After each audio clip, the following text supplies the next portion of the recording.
जय जगन्नाथ पे तुम मो यूट्यूब चैनल लिपो क्लासेस को स्वागत। आज भिडियो पे देखिए मेजर फॉर हिस्ट्री जहाँकि रही आम कौन रोमियो साम्राज्य संकट काल और जूलियस सीजर उत्थान और पतन। रोमियो साम्राज्य के संकट काल आसाला और जूलियस सीजर उत्थान किपर होता और पतन किपर होता। आज भिडियो पे आम देखा पे इंडियन नगर चलो क्लास को स्टार्ट करवा।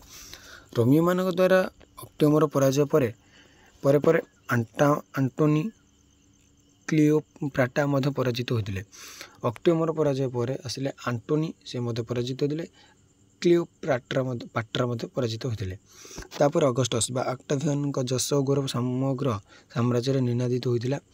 अगस्टस एत बेसी परिमाण जनसमर्थन पाई जे से समग्र रोमियो गणतंत्र को बेसरकारी मुख्य रूप से सुदीर्घ 44 वर्ष काल माने जो अगस्टस बा ऑक्टावियन एत पपुलारिटी पाई से सुदीर्घ 44 वर्ष काल शासन करते गोटे बेसरकारी रूप से। अगस्टस सिनेट को प्रदेश गुड़ प्रादेशिक सैन्यबाहिनी गुड़ पूर्ण क्षमता प्रदान करने और निजर नियंत्रण परिहार करने नामक मात्र प्रदर्शन करते। से कंसल हो जाते से अगस्टस सिनेट को प्रदेश गुड़ विभिन्न प्रकार सैन्यबाहिनी गुड़ पूर्ण क्षमता प्रदान कले और से निजर कौन परिहार करने नामक मात्र प्रदर्शन करते। से कंसल हो गले। से कंसल थी समय विधेयक गुड़िकर आरंभ करवा पाउनार दाबीपत्र उपस्थापन करवा सिनेट रे आलोचना और तर्क वितर्क विधि अथवा आईन उपस्थापन आदि विषय सिनेटर क्षमता गुड़िक अतिमात्र सीमित थिला। उपस्थापना से जिते से कंसल हो गले से समय से कौन विधेयक गुड़िकर से आरंभ कले तार पाउनार दाबीपत्र से उपस्थापन करवा सिनेट रे आलोचना और तर्क वितर्क विधि बा आईन उपस्थापन कर विषय से सब ध्यान देते। से बेसी दिन प्रदेश और प्रादेशिक सैन्यबाहिनी गुड़िक निज नियंत्रण में रखी नथिले हेले सैनिक मानकर आनुगत्य सर्वदा रही से निज पाखर किसी जो सैनिक मान निज नियंत्रण रखी नथिले किंतु सैनिक मानकर आनुगत्यटा रही माने सैनिक मैंने बहुत भल पाउले। विशेषतः सैन्य मानकर चाकरीगत चरित्रवत्ता पृष्ठपोषकता निर्भरशील थिला कारण समग्र रोम अर्थनैतिक क्षमता अप्रतिम थिला माने से जेते माने टंकार हरई पार से बहुत धनी थे से समय। अगस्टस का अधीन एक विशाल अर्थनैतिक उत्स रही संबंध समस्त रोमियो नागरिक उत्तम रूप से अवगत थे मैंने बहुत भल भाव बुझी देते अगस्टस का अधीन एक विशाल अर्थनैतिक उत्स रही।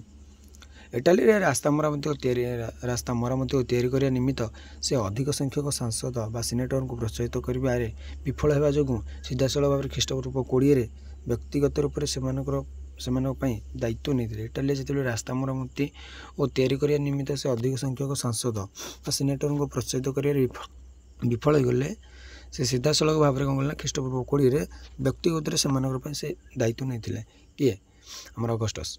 ये विचारधारार प्रचार और प्रसार से ख्रीष्टपूर्व 16 उत्कीर्ण कर मुद्रा मध्यम करते। पूर्व रोमियो बा आकारियम सटनी को प्रचुर परिमाण अर्थ दान करते किए आमर किए अगस्टस बहुत परिमाण अर्थ प्रदान करते। रोमियो गृहयुद्धर विजेता एवं शोक शांति प्रदायक ऑक्टावियन व अगस्टस सीजर को प्रादेशिक सैन्यबाहिनी गुड़िकर सेना देखाइवाई सिनेट पुनर्बार अनुरोध करथिला कारण प्रादेशिक सैन्यबाहिनी गुड़ समन्वयता एवं एकदा स्थापत्यपूर्वक शांति श्रृंखला प्रतिष्ठा कर एकमात्र व्यक्ति ऑक्टावियन ही समर्थ थे तथा सिनेट एक जनसाधारण एकांत विश्वास रखी कौन ना आम जो सिनेट पुनर्बार अनुरोध करथिला जे प्रादेशिक सैन्यबाहिनी गुड़ प्रादेशिक सैन्यबाहिनी गुड़ समन्वयता एवं एकता स्थापन पूर्वक शांति श्रृंखला प्रतिष्ठा कर एकमात्र व्यक्ति ऑक्टावियन ही समर्थ थे तथा सिनेट एक जनसाधारण एकांत विश्वास रहा। अनिच्छा सत्वे ऑक्टावियन 10 वर्ष अजारकता व्यापी जाए अशांत हो पड़ता प्रदेश गुड़िक शासन भार और सैन्यबाहिनी दायित्व निर्वाह करते मैंने सिनेट और रोमर जनसाधारण मैंने ऑक्टावियन को अगस्टस माने बाध्य करते माने अनिच्छा बाध्य करते मैंने शासन भार ग्रहण करने से अनिच्छा सत्वे शासन भार ग्रहण करते। निजस्व कूटनैतिक बुद्धि बल से 10 वर्ष मध्य प्रदेश गुड़िक शांति प्रतिष्ठा करें अशांत और विद्रोही पड़ता प्रदेश गुड़ थे रोम नूतन रूप जगत प्रदेश गुड़ यथा हिस्पानिया गौल सीरिया साइलेसिया साइप्रस और मिस्र आदि कहना पे जिते रोमर माने अशांति देखा जाता से लोक मैंने सिनेट कहले कि क्या से व्यक्ति शांति श्रृंखला रक्षा करने जड़े व्यक्ति कहते से ना ऑक्टावियन आउ के पारे ना अनिच्छा सत्वे ऑक्टावियन अनिच्छा सत्वे से 10 वर्ष से शासन भार ग्रहण करते सैन्यबाहिनी दायित्व निर्वाचन करते निर्वाह करते ନିଜସ୍ୱ କୂଟନୈତିକ ବୁଦ୍ଧି ବଳରେ ସେ 10 ବର୍ଷ ମଧ୍ୟରେ ପ୍ରଦେଶଗୁଡ଼ିକୁ ଶାନ୍ତି ଶୃଙ୍ଖଳା ପ୍ରତିଷ୍ଠା କରିଥିଲେ ଏବଂ ବିଦ୍ରୋହୀ ପଡ଼ିଥିବା ପ୍ରଦେଶଗୁଡ଼ିକ ଥିଲେ ରୋମ୍। ନୂତନ ରୂପରେ ଯୋଗ କରିଥିବା ପ୍ରଦେଶଗୁଡ଼ିକ ଯଥା ମାନେ ଏଇଗୁଡ଼ିକ ସବୁ ବିଦ୍ରୋହୀ ହୋଇ ପଡ଼ିଥିଲେ କି ନା ହିସ୍ପାନିଆ, ଗୌଲ, ସିରିଆ, ସାଇଲେସିଆ, ସାଇପ୍ରସ୍ ଏବଂ ମିଶର। ଉକ୍ତ କାର୍ଯ୍ୟ ପାଇଁ ତାକୁ ଅଧିକ ସାମ୍ବିଧାନିକ କ୍ଷମତା ଦିଆଯାଇଥିଲା। କାହାକୁ? ଅଗଷ୍ଟସ୍ ସିଜରକୁ ଅଧିକ କ୍ଷମତା ଦିଆଯାଇଥିଲା ମାନେ ତାଙ୍କର ଯେଉଁ କାର୍ଯ୍ୟ ପାଇଁ ମାନେ ତାଙ୍କର ଯେଉଁ କୂଟନୈତିକ ବୁଦ୍ଧି ପାଇଁ। ଅକ୍ଟାଭିଆନ୍ ରୋମର କନସଲ୍ ବା ମୁଖ୍ୟ ପ୍ରଶାସକ ରୂପେ କାର୍ଯ୍ୟ କରୁଥିବା ସମୟରେ ଉକ୍ତ ପ୍ରଦେଶଗୁଡ଼ିକର ଶାସନ ପରିଚାଳନା କରିବା ଏବଂ ଆଦେଶ ପାଳନ ପୂର୍ବକ କାର୍ଯ୍ୟ କରିବା ପାଇଁ ନିଜସ୍ୱ ପ୍ରତିନିଧି ରୂପରେ ସିନେଟ୍ର ସଭ୍ୟମାନଙ୍କୁ ନିଯୁକ୍ତ କରିଥିଲେ। ମାନେ ଅକ୍ଟାଭିଆନ୍ ଯେଉଁ ରୋମର କନସଲ୍ ବା ମୁଖ୍ୟ ପ୍ରଶାସକ ରୂପେ ଯେତେବେଳେ କାର୍ଯ୍ୟ କରୁଥିଲେ ସେ ସମୟରେ ଉକ୍ତ ପ୍ରଦେଶଗୁଡ଼ିକର ଶାସନ ପରିଚାଳନା କରିବା ଏବଂ ଆଦେଶ ପାଳନ ପୂର୍ବକ କାର୍ଯ୍ୟ କରିବା ପାଇଁ ନିଜସ୍ୱ ପ୍ରତିନିଧି ରୂପରେ ସିନେଟ୍ର ସଭ୍ୟମାନଙ୍କୁ ନିଯୁକ୍ତ ସେ କରିଥିଲେ। ନିଜସ୍ୱ ରୂପରେ ବା ଆଦେଶ ପାଳନ ପାଇଁ ସେ ପ୍ରତିନିଧି ରୂପରେ ନିଜର ପ୍ରତିନିଧି ରୂପରେ ସେ ସିନେଟ୍କୁ ନିଯୁକ୍ତ କରିଥିଲେ।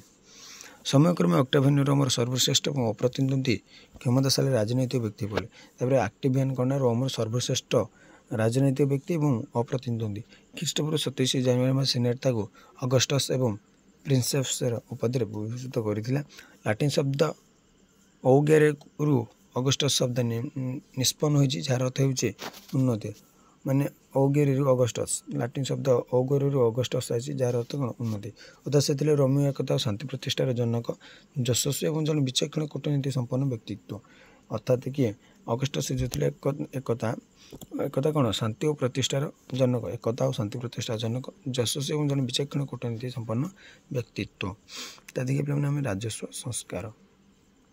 ଅଗଷ୍ଟସ୍ଙ୍କ ଦ୍ୱାରା ପ୍ରଣୀତ ରାଜସ୍ୱ ସଂସ୍କାର ବିଧି ଜନହିତ କରିଥିଲା ତଥା ପରବର୍ତ୍ତୀ ରୋମୀୟ ସାମ୍ରାଜ୍ୟର ରାଜସ୍ୱ ଆଇନକୁ ସମ୍ପୂର୍ଣ୍ଣ ପ୍ରଭାବିତ କରିଥିଲା।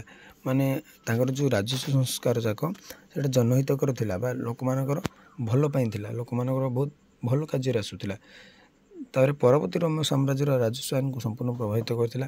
ଅଗଷ୍ଟସ୍ଙ୍କ କ୍ଷମତାକୁ ଆସିବା ପୂର୍ବରୁ ଜୟ କରାଯାଇଥିବା ରାଜ୍ୟଗୁଡ଼ିକରୁ ରକ୍ଷଣଦେୟ ମନମୁଖୀ ଆଦାୟ କରାଯାଉଥିଲା। ଆଦାୟ କରିବାର ଧାରାବାହିକତା ଅଥବା ଧାର୍ଯ୍ୟ ପରିମାଣ ବୋଲି କିଛି ନିର୍ଦ୍ଦିଷ୍ଟ ନଥିଲା। ମନ ଇଚ୍ଛା ଯେତେ ଯାହା ଚାହିଁବେ ସେ ପରିମାଣରେ କର ଆଦାୟ କରୁଥିଲେ, କିଛି ନିର୍ଦ୍ଦିଷ୍ଟ ନଥିଲା। ରକ୍ଷଣଦେୟ ଆକାର ଉକ୍ତ ଧାରାରେ ପରିବର୍ତ୍ତନ କରି ଅଗଷ୍ଟସ୍ ନୂତନ ବିଧି ପ୍ରଣୟନ କରିଥିଲେ। ନୂତନ ବିଧି ଅନୁଯାୟୀ ଜୟ କରାଯାଇଥିବା ରାଜ୍ୟଗୁଡ଼ିକର ଅଧିକାଂଶ ଅଞ୍ଚଳରୁ ବିଧିବଦ୍ଧ ଭାବରେ ପ୍ରତିବର୍ଷ ନିର୍ଦ୍ଧାରିତ ପରିମାଣର ରକ୍ଷଣଦେୟ ଆଦାୟ କରାଯିବାର ବ୍ୟବସ୍ଥା କରାଯାଇଥିଲା। ଫଳସ୍ୱରୂପ ଦେୟ ଆକାରରେ ସ୍ୱଚ୍ଛାଚାରିତା ଏବଂ ଭ୍ରଷ୍ଟାଚାରର ମୂଳୋତ୍ପନ୍ନ ହୋଇଥିଲା। କ'ଣ ନା ପିଲାମାନେ? ନୂତନ ବିଧି ଅନୁଯାୟୀ ଜୟ କରାଯାଇଥିବା ରାଜ୍ୟଗୁଡ଼ିକ ଅଧିକାଂଶ ଅଞ୍ଚଳରୁ ବିଧିବଦ୍ଧ ଭାବରେ ପ୍ରତିବର୍ଷ ନିର୍ଦ୍ଧାରିତ ପରିମାଣର ରକ୍ଷଣଦେୟ ଆଦାୟ କରାଯାଇଥିବାର ବ୍ୟବସ୍ଥା କରାଗଲା। ମାନେ ଯେତେ ଯାକ ସବୁ ଯେଉଁ ନୂଆ ରାଜ୍ୟଗୁଡ଼ିକ ଜୟ କରାଗଲା ତ ସେଥିରେ ଗୋଟେ ଲାଗୁ ଫିକ୍ସ କରାଗଲା, ମାନେ ଏତିକି ହିଁ ତୁମେ ଦେବ ବା ନିର୍ଦ୍ଧାରିତ କରାଗଲା ଏବଂ ଫଳସ୍ୱରୂପ ଦେୟ ଆକାରରେ ସ୍ୱଚ୍ଛାଚାରିତା ଆସିଲା ଏବଂ ଭ୍ରଷ୍ଟାଚାରର ମୂଳୋତ୍ପନ୍ନ ଘଟିଲା। ଆଦାୟ ରୋମର ରାଜସ୍ୱରେ ବିଶେଷ ବୃଦ୍ଧି ହେବା ସହିତ ବାର୍ଷିକ କେତେ ପରିମାଣର ଅର୍ଥ ଆଦାୟ ହୋଇପାରିବ ତାହା ମଧ୍ୟ ଜଣାପଡ଼ିଲା ତଥା ରୋମ ଏବଂ ବିଜିତ ରାଜ୍ୟଗୁଡ଼ିକ ମଧ୍ୟରେ ଅର୍ଥନୈତିକ ସୁସମ୍ପର୍କ ସ୍ଥାପିତ ହୋଇଥିଲା। ମାନେ ଜଣାପଡ଼ିଗଲା ଯେ ବର୍ଷକୁ କେତେ ଅର୍ଥ ଆଦାୟ ହେବ ଏବଂ ତା ସହିତ ରୋମ ଆଉ ଯେତିକ ସବୁ ବିଜିତ ରାଷ୍ଟ୍ରଗୁଡ଼ିକ ମଧ୍ୟରେ କ'ଣ ଅର୍ଥନୈତିକ ସମ୍ପର୍କ ଗଢ଼ି ଉଠିଥିଲା। ରାଜ୍ୟଗୁଡ଼ିକ ପ୍ରତି ଆର୍ଥିକ ଅନ୍ୟାୟ, ଅତ୍ୟାଚାର ଏବଂ ସ୍ୱଚ୍ଛାଚାରୀ ଖଜଣା ଆଦାୟ ବନ୍ଦ ହୋଇଯିବା ଫଳରେ ଉକ୍ତ ରାଜ୍ୟଗୁଡ଼ିକ ରୋମ ପ୍ରତି ଅଧିକ ଆନୁଗତ୍ୟ ପ୍ରକାଶ କରିଥିଲେ। ଯେତେବେଳେ କି ରାଜ୍ୟଗୁଡ଼ିକ ପ୍ରତି ଆର୍ଥିକ ଅନ୍ୟାୟ, ଅତ୍ୟାଚାର ଏବଂ ସ୍ୱଚ୍ଛାଚାରୀ ଖଜଣା ଆଦାୟ କରିବା ବନ୍ଦ ହୋଇଗଲା ତାହା ଫଳରେ ରାଜ୍ୟଗୁଡ଼ିକ ରୋମ ପ୍ରତି ଅଧିକ ଆନୁଗତ୍ୟ ପ୍ରକାଶ କରିଥିଲେ। ରାଜ୍ୟଗୁଡ଼ିକ ମଧ୍ୟ ରକ୍ଷଣଦେୟର ପରିମାଣ ସମ୍ବନ୍ଧରେ ଅବଗତ ହୋଇପାରିଲେ। ରକ୍ଷଣଦେୟର ପରିମାଣଟା ସେ ସମ୍ବନ୍ଧରେ ସେଟିଏ ଅବଗତ ହେଲେ ରାଜ୍ୟଗୁଡ଼ିକ। ଅଗଷ୍ଟସ୍ ପ୍ରତ୍ୟେକ ରାଜ୍ୟର ଜନଗଣନା ବ୍ୟବସ୍ଥା କରି ଲୋକସଂଖ୍ୟା ଆଧାରରେ ଖଜଣା ନିର୍ଦ୍ଧାରଣ କରିଥିଲେ। ଲୋକସଂଖ୍ୟା ଗଣିଲେ ଲୋକସଂଖ୍ୟା ଦେଖିକି ହିଁ ଖଜଣାର ମାନେ କେତେ କ'ଣ ଦେବେ ସେହି ବିଷୟରେ ସେ କହିଥିଲେ। ପ୍ରତ୍ୟେକ ରାଜ୍ୟ ପାଇଁ ଖଜଣା ଦେୟର ଅଂଶ ସ୍ଥିର କରାଯାଇଥିଲା। ରୋମୀୟମାନେ ପରୋକ୍ଷ କର ଦେଉଥିବା ବେଳେ ରାଜ୍ୟଗୁଡ଼ିକ ପ୍ରତ୍ୟକ୍ଷ କର ଦେଉଥିଲେ। ରୋମୀୟମାନେ କ'ଣ ପରୋକ୍ଷ ଭାବରେ କର ଦେଉଥିଲେ କିନ୍ତୁ ରାଜ୍ୟଗୁଡ଼ିକ ପ୍ରତ୍ୟକ୍ଷ କର ଦେଉଥିଲେ। ପରୋକ୍ଷ ଖଜଣାରେ ଥିଲା ଦାସମାନଙ୍କର ମୂଲ୍ୟ, ନିଲାମରେ ବିକ୍ରି କରାଯାଉଥିବା ଜିନିଷ ଏବଂ ଉତ୍ତରାଧିକାରୀ ସୂତ୍ରରେ ପ୍ରାପ୍ତ ବିଶାଳ ଜମି ଉପରେ ପ୍ରଦାନ କରାଯାଉଥିବା ଖଜଣା। ଏଗୁଡ଼ିକ ଥିଲା ଆମର କ'ଣ ପରୋକ୍ଷ ରୂପରେ ଖଜଣା। ଆଗରୁ ବ୍ୟକ୍ତିବିଶେଷଙ୍କୁ ଗଠିତ ସଂସ୍ଥାଗୁଡ଼ିକ ମାଧ୍ୟମରେ ଖଜଣା ଆଦାୟ କରାଯାଉଥିଲା। ଖଜଣା ଆଦାୟ ପଦ୍ଧତି ସମ୍ବନ୍ଧରେ ଅଗଷ୍ଟସ୍ଙ୍କ ଯୁଗାନ୍ତକାରୀ ଅବଦାନ ଥିଲା ଯେ ସେ ବ୍ୟକ୍ତିବିଶେଷଙ୍କ ସଂସ୍ଥା ମାଧ୍ୟମରେ ଖଜଣା ଆଦାୟର ପରିବର୍ତ୍ତନ କରି ବେତନଭୋଗୀ ସରକାରୀ ପ୍ରଶାସନିକ ଅଧିକାରୀମାନଙ୍କୁ ରାଜସ୍ୱ ଆଦାୟକାରୀ ଏବଂ ନିରୀକ୍ଷକ ରୂପରେ ନିଯୁକ୍ତି ଦେଉଥିଲା। କ'ଣ ଥିଲା ନା ଖଜଣା ଆଦାୟ ପଦ୍ଧତି ସମ୍ବନ୍ଧରେ ଅଗଷ୍ଟସଙ୍କ ଯୁଗାନ୍ତକାରୀ ଅବଦାନ ଥିଲା ଯେ ସେ ବ୍ୟକ୍ତିବିଶେଷଙ୍କ ସଂସ୍ଥା ମାଧ୍ୟମରେ ଖଜଣା ଆଦାୟରେ ପରିବର୍ତ୍ତନ କରି ବେତନଭାଗୀ ସରକାରୀ ପ୍ରଶାସନମାନ୍ୟ ଅଧିକାରୀମାନଙ୍କୁ ରାଜସ୍ୱ ଆଦାୟକାରୀ ଓ ନିରୀକ୍ଷକ ଭାବରେ ନିଯୁକ୍ତ କରୁଥିଲେ। ଯିଏ ବେତନ ପାଉଥିଲେ ସରକାରଙ୍କର ତାଙ୍କୁ କ'ଣ ରାଜସ୍ୱ ଆଦାୟକାରୀ ଏବଂ ନିରୀକ୍ଷକ ରୂପରେ ନିଯୁକ୍ତି ଦେଇଥିଲେ। ଏ ପଦ୍ଧତି ବିଶେଷ ରୂପରେ ସଫଳ ହୋଇଥିଲା। ଲୋକମାନେ ଅଯଥା ଉତ୍ପୀଡ଼ନ ଏବଂ ଅତ୍ୟାଚାରରୁ ମୁକ୍ତି ପାଇଥିଲେ। ନିର୍ଦ୍ଧାରିତ ହାରରେ ଏବଂ ନିର୍ଦ୍ଧାରିତ ସମୟ ମଧ୍ୟରେ ଖଜଣା ଆଦାୟ ହେବାରୁ ସରକାରଙ୍କ ରାଜସ୍ୱ ପରିମାଣରେ ବୃଦ୍ଧି ହେବା ସହିତ ବାର୍ଷିକ ଆୟର ପରିମାଣ ମଧ୍ୟ ଜଣାପଡ଼ୁଥିଲା। ମାନେ ଯେତେବେଳେ ଏଇ ପଦ୍ଧତିଟା ଲାଗୁ କଲେ ସେଇଟା ବହୁତ ଭଲ ଭାବରେ ସଫଳ ହୋଇଥିଲା। ଲୋକମାନେ ଅଯଥା ଉତ୍ପୀଡ଼ନ ଓ ଅତ୍ୟାଚାରରୁ ମୁକ୍ତି ପାଇଥିଲେ। ଲୋକମାନେ ଯେଉଁ ଅଯଥା ଉତ୍ପୀଡ଼ନ ବା ଅତ୍ୟାଚାର ପାଉଥିଲେ ସେଠାରୁ ମୁକ୍ତି ହୋଇଥିଲେ। ନିର୍ଦ୍ଧାରିତ ହାରରେ ଏବଂ ନିର୍ଦ୍ଧାରିତ ସମୟ ମଧ୍ୟରେ ଖଜଣା ଆଦାୟ ହେବାରୁ ସରକାରଙ୍କର ରାଜସ୍ୱ ପରିମାଣରେ ବୃଦ୍ଧି ହେଲା। ତା'ର ସରକାରଙ୍କର ରାଜସ୍ୱ ପରିମାଣ ବୃଦ୍ଧି ହେବା ସହିତ ବାର୍ଷିକ ଆୟର ପରିମାଣ ଜଣାପଡ଼ିଲା। ବାର୍ଷିକ ଆୟ କେତେ କ'ଣ ଆସିଲେ ସେଇଟା ମଧ୍ୟ ଜଣାପଡ଼ିଲା। ଲୋକମାନେ ଅତ୍ୟନ୍ତ ଖୁସି ହୋଇ ଅଗଷ୍ଟସଙ୍କୁ ପ୍ରଶଂସା କରିଥିଲେ। ବ୍ୟକ୍ତିବିଶେଷଙ୍କ ଧନଶାଳୀ ସଂସ୍ଥାଗୁଡ଼ିକ ମତଦାତାଙ୍କୁ ଏବଂ ରାଜନୈତିକ ଆଉ ପ୍ରଭାବିତ କରିପାରିନଥିଲେ। ନିର୍ମଳ ଏବଂ ସ୍ୱଚ୍ଛ ଶାସନ ଆଡ଼କୁ ଗଣତନ୍ତ୍ର ଆଗେଇଥିଲା। ଯାହାର ସୁଫଳ ଭୋଗ କରିଥିଲେ ପରବର୍ତ୍ତୀ ପ୍ରତିଷ୍ଠିତ ସାମ୍ରାଜ୍ୟ। ତାପରେ ଯେତେବେଳେ ଅଗଷ୍ଟସ ଆସିଲେ ସେତେବେଳେ ରୋମରେ ବହୁତ ସୁଖ ଶାନ୍ତି ଆସିଥିଲା ଏବଂ ସବୁ କ୍ଷେତ୍ରରେ ସେ ଆଗକୁ ବଢ଼ିଥିଲା। ତାମାନେ ମୁଁ ଆଜି ପାଇଁ କ୍ଲାସ୍ଟିକୁ ରଖୁଛି। ପରବର୍ତ୍ତୀ କ୍ଲାସ୍ ଦେଖିବେ ସ୍ୱାୟତ୍ତ ଶାସନ ବ୍ୟବସ୍ଥା।